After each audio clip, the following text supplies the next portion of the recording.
Amis du jour, bonjour, nous sommes le 257e jour de l'année, le 258e en cas d'année bissextile, il reste 108 jours avant la fin de l'année, nous sommes le 23e jour du signe astrologique de la Vierge, et vous regardez au jour le jour.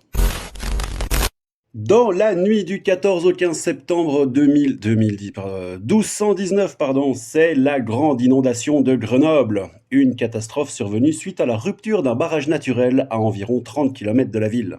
Eh ben, un barrage naturel, comme son nom l'indique, n'est pas un barrage artificiel, c'est pas la même chose. C'est logique. Pour bien comprendre, il faut remonter au 10 août 1191. Le lit de la Romanche, qui est un fleuve, est barré par un glissement de terrain qui crée le dit barrage naturel.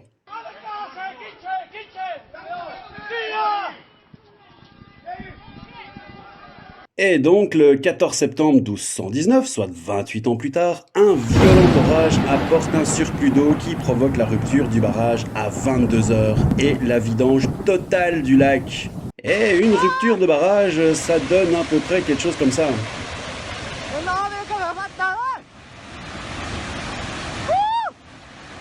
Et Grenoble, ça devait être 100 fois pire, car selon les estimations, c'est à peu près 660 millions de mètres cubes d'eau qui déferlèrent sur la ville. Grenoble, qui pourtant fortifiée, fut totalement ravagée par les flots, et c'est environ 5000 personnes qui seraient mortes suite à ce désastre. En 1867, le 14 septembre toujours, c'est la première parution du Capital de Karl Marx. Eh ben, Marx, il a consacré plus de 20 ans de sa vie à l'écriture de ce livre et il n'en a achevé qu'une seule partie. La deuxième et la troisième partie du livre furent publiées par Friedrich Engels sur base des brouillons laissés par Marx. Et cette vidéo sera intégralement dédiée à l'étude de ce livre que je vous propose en 117 sections réparties sur 335 chapitres. Donc, si vous le voulez bien, commençons. Section numéro 1. Capital constant et capital variable. Non, évidemment, je déconne, j'ai déjà du mal à finir un choupi, alors le capital, ce sera pour plus tard. En 1994, c'est la sortie en salle de... En 2001, on parlait hier de la sortie en 85 de Mario Bros sur la NES Famicom. Eh bien, aujourd'hui, le 14 septembre en 2001, donc, c'est la sortie de la GameCube. Alors d'après Fred du Grenier, JDG, on dit le GameCube. Parce que oui, on dit le GameCube, c'est un garçon. Regardez. Mais en fait, rien du tout. J'avais trouvé sur Wikipédia une sombre note disant que le mode d'emploi et les boîtes de jeux donnaient un terme féminin à la console, mais que le site officiel français et le manuel de la version nord-américaine faisaient mention de GameCube au masculin. Et en fait, non, que dalle, que chi, rien du tout, le mode d'emploi dit bien le Nintendo GameCube. Donc, c'est bien un garçon. Donc, Fred, 1, le reste du monde, 0.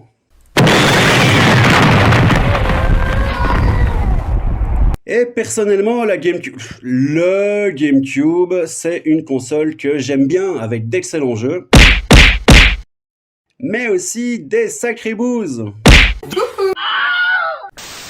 En 2015, c'est la première observation directe des ondes gravitationnelles.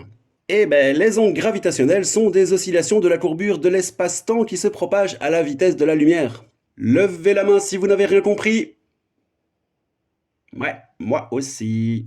Et les dites ondes gravitationnelles ont été prédites dès 1916 par Albert Einstein sur la base de sa théorie de la relativité générale. Pour les naissances, on a en 1947 Sam Neill. It's a dinosaur. En 1957, nous avons François Asselineau. Non, on demande tout simplement aux responsables, aux médias, de faire appliquer, par exemple, la charte de Munich de 1971. Voilà. Oui, la charte de Munich sur l'éthique du journalisme. C'est l'éthique du journalisme, madame.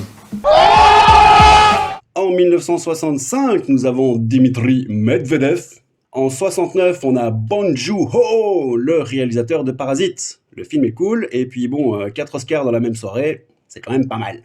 En 1980, nous avons Ayo, et si vous ne la connaissez pas, foncez écouter l'album Joyful, qui est assez sympa.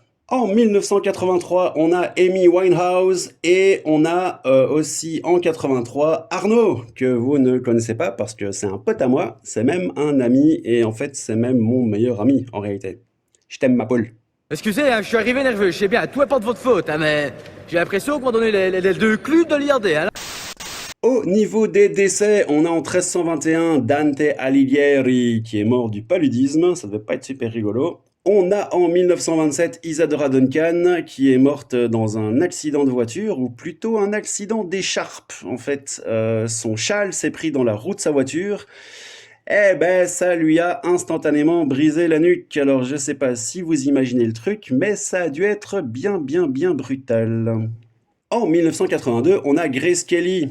Passée d'icône du cinéma à princesse de Monaco, Grace Kelly perd le contrôle de sa voiture qui fait une chute de 40 mètres.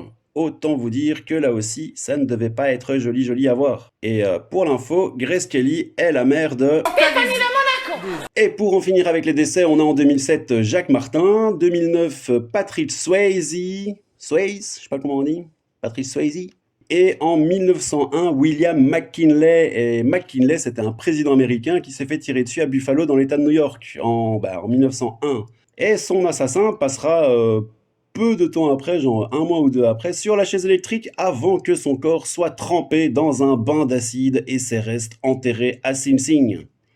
Voilà. Et c'est Theodore Roosevelt, son vice-président, qui lui succédera en devenant le 26e président des États-Unis d'Amérique. Au niveau des prénoms, on pourra souhaiter une bonne fête au Corneille, ainsi que au Cyprien. Et vous ne serez plus sans savoir qu'au Mexique, 2 jours de suite avec le Mexique, décidément, c'est le Día Nacional del Charro, ce qui veut dire la journée nationale du cavalier mexicain. Voilà les amis, le 14 septembre c'est fini pour cette année, j'espère que ça vous a plu, blablabli, Twitter, blablabla, Instagram, blablabla, abonne-toi, etc. Prenez soin de vous, et moi je vous dis bisous.